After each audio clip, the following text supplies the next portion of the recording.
नमस्कार दोस्तों, मैं सौरभ जीएस दुनिया में आपका एक बार से फिर से स्वागत करता हूं। हम लोग टीजीटी पीजीटी के लिए बायोलॉजी के क्वेश्चंस कर रहे हैं। इसी सीरीज में हम ये तीसरी सीरीज आप सबके सामने लेकर के आए हैं। तो आइए हम सब इसके प्रश्नों का अध्ययन करते हैं। सभी जीवों दो एम्पायर्स के 8 जगतों में किसने वर्गीकृत किया? आर.एच. व्हिटेकर, हेकल, वोयेज एवं अन्य, कैवलियर स्मिथ। तो इसका आंसर है कैवलियर कैवलियर स्मिथ। और कैवलियर स्मिथ ने सभी जीवों को क्या करके दो एम्पायर्स तथा 8 जगतों में वर्गित किया था। जो 8 जगत हैं वो है पहला पहला है यू बैक्टीरिया यू बैक्टीरिया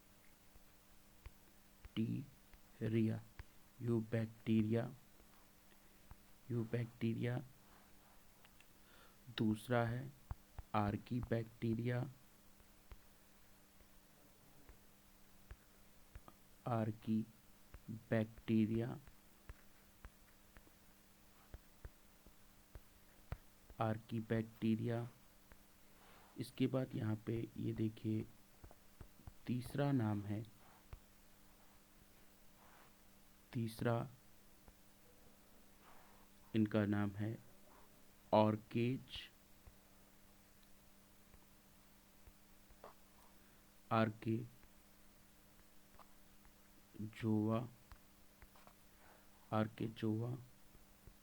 चौथा है प्रोटोजोआ प्रोटोजोआ।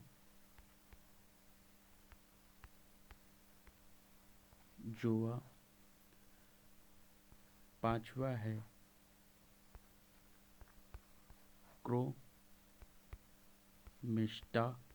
क्रोमिस्टा। और छठा है प्लांटी प्लांटी। और सातवां है कवक कवक। और आठवां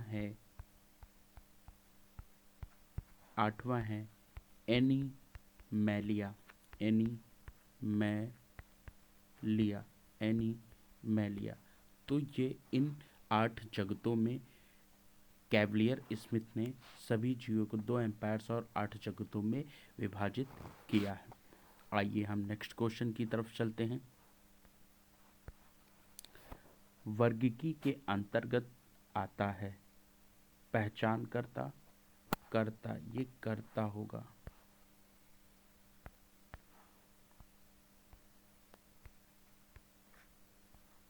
पहचानकर्ता, वर्गीकरण, नामकरण, इनमें से कोई नहीं। तो इसका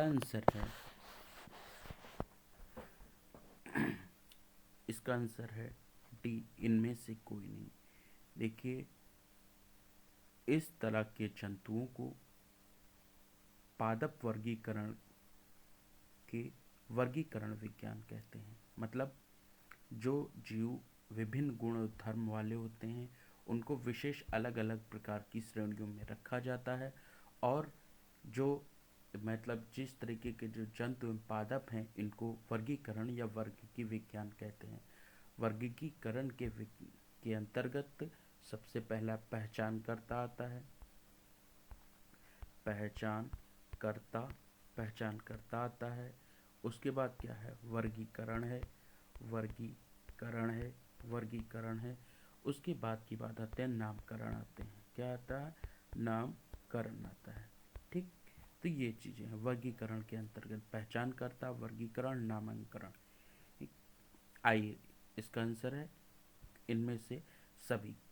तो नेक्स्ट क्वेश्चन की तरफ चलते हैं हम। जब प्रजाति नाम जातीय नाम को हूबहू दोहराते हैं तो इसे कहते हैं बेसोनियम, टार्टनियम, होमोनिम, साइनोनिम। तो इसका आंसर है इसका आंसर है टाटनिम।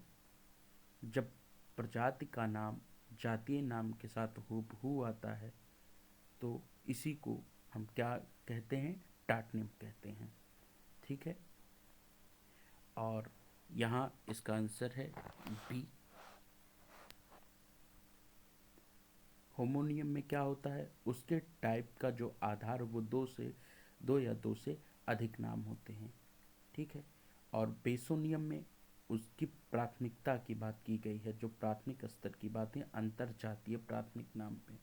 और साइनोनिम में रिजेक्ट, उसका नेम रिजेक्ट कर दिया जाता है।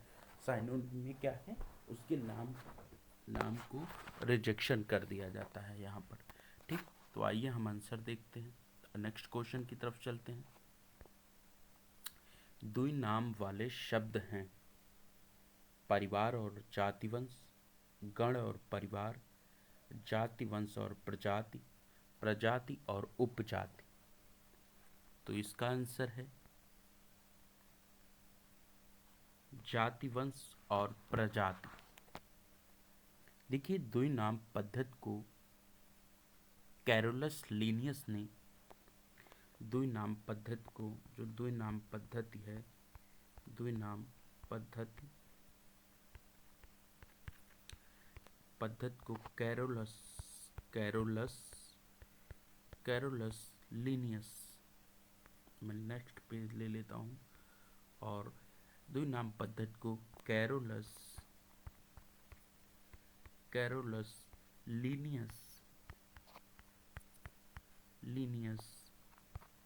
लीनियस ने सन 1758 में अपनी किताब में दिया था। और द्विनाम, इस नामकरण में पद्धति में क्या होता है, दो शब्द होते हैं, एक जीन होता है, एक स्पीसीज होती है। जीनस का मतलब क्या है, एक वंश होगा, एक नाम क्या होगा, वंश, और दूसरी उसकी प्रजाति के नाम से बनता है। दूसरा क्या नाम मिलता है, उसकी प्रजाति के नाम से मिलकर के ये बनता है। जैसे यहाँ पे आम, जैसे मैं एक एग्जाम्पल ले लेता हूँ इसका आम को देखिए, आम का जो वैज्ञानिक नाम है वो क्या है,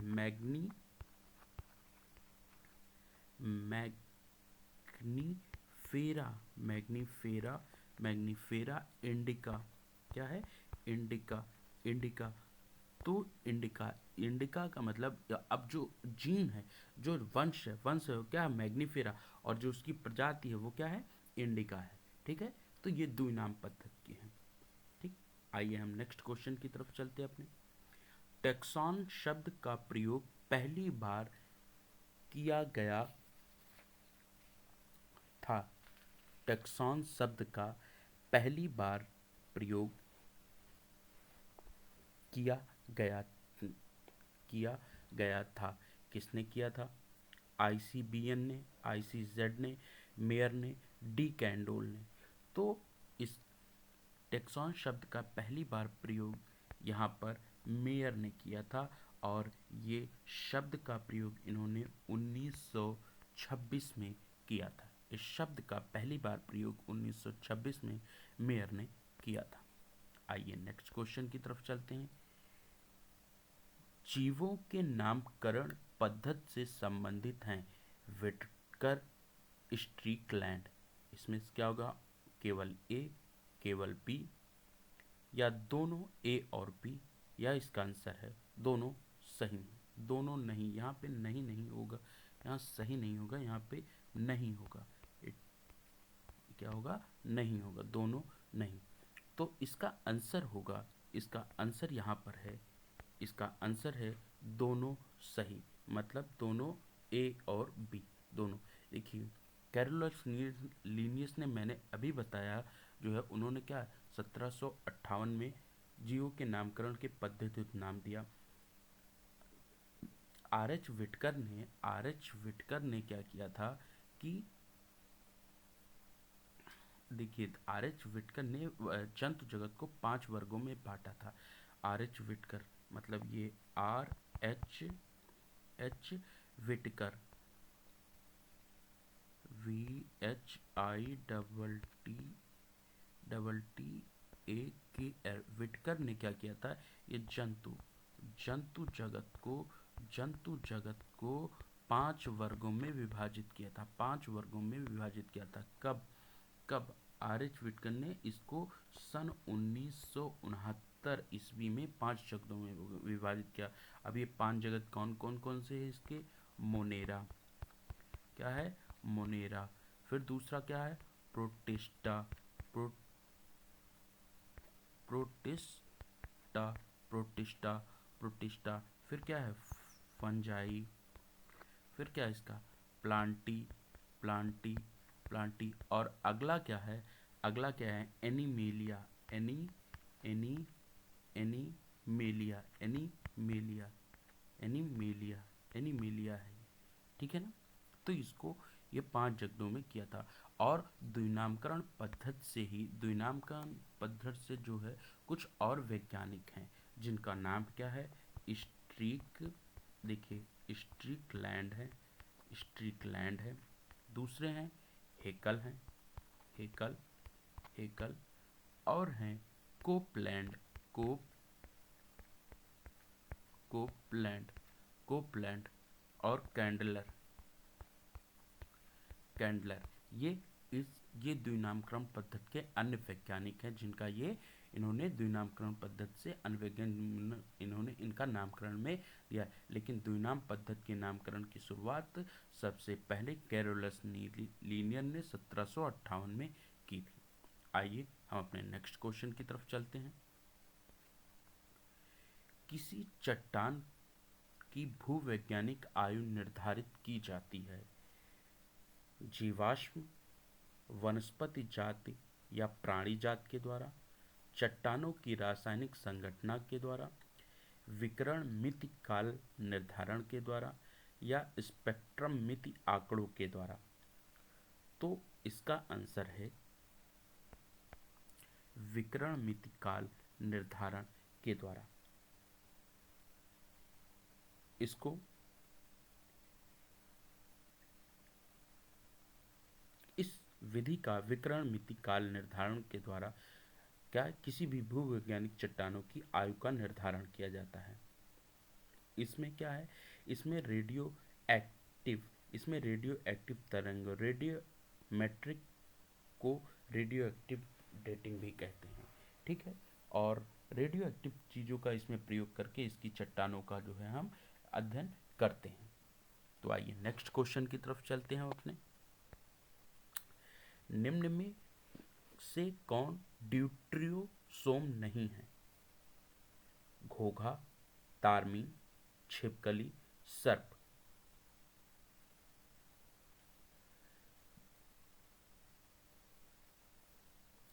इसमें कौन कौन से नहीं है, तो इसका आंसर आइए देखते हैं।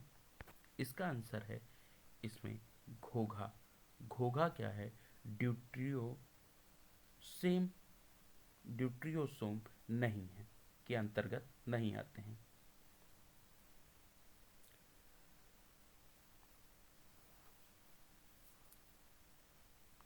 आइए नेक्स्ट क्वेश्चन की तरफ चलते हैं और हमारा आज का अंतिम प्रश्न है, एमनियोटा में शामिल नहीं है एम्फीबिया, सरीसृप, पक्षी। तो इसका आंसर है एम्फीबिया इसमें सम्मिलित नहीं। तो दोस्तों हमारी टीजीटी और पीजीटी की सीरीज का तीसरी सीरीज यहीं पर अंत होती है। हम फिर कल कुछ क्वेश्चनों के साथ फिर आप लोग के बीच में हाजिर होंगे। इसके लिए मेरे चैनल को एक बार सब्सक्राइब करें और लोगों तक पहुंचाएं। नमस्कार, धन्यवाद।